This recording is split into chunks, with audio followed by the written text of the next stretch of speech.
précédemment, avec l'ancien code, il y avait deux organes qui géraient la Sénat. Ce qu'on appelait l'Assemblée plénière, composée de 5 membres, et le secrétariat exécutif permanent, composé de 4 directions techniques.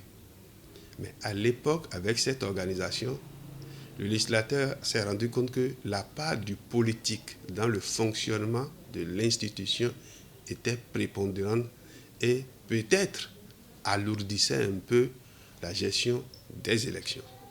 Donc la philosophie, selon ma lecture des nouvelles dispositions, c'est de réduire la part du politique dans le fonctionnement de la Sénat et renforcer l'aspect technique de la gestion des élections pour plus d'efficacité.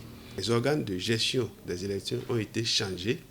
Au lieu de l'Assemblée plénière qui est dotée d'un bureau exécutif de 3 membres, donc Assemblée plénière 5, et les 5 élisent en leur sein le bureau exécutif, on parlait de président, de vice-président et de coordonnateur du budget, on n'aura plus ça. On aura un conseil électoral qui en fait fonctionne comme le conseil d'administration de la Sénat. Quand vous regardez un peu, avant, l'Assemblée nationale avait la prépondérance de la désignation des membres de l'Assemblée plénière de la Sénat. Ce n'est plus le cas. Maintenant, le conseil électoral est toujours composé de 5 membres, mais la majorité parlementaire désigne un, la minorité désigne un, et ça s'arrête là. L'opposition désigne un, le président de la République désigne un, et les magistrats réunis en assemblée générale désignent un des leurs, ce qui fait les 5. Les 5 se réunissent maintenant une fois ils ont été nommés par le chef de l'État et qui prêtent serment. Ils vont élire en leur sein un président et un rapporteur.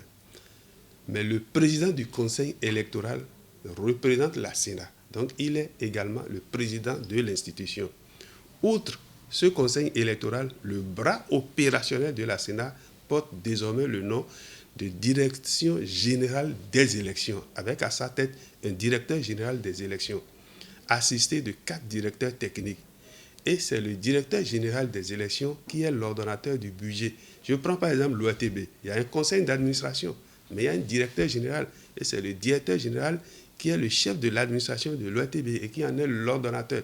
C'est le même principe qui est transposé au niveau de l'organisation des élections pour réduire la part du politique dans le fonctionnement de l'institution.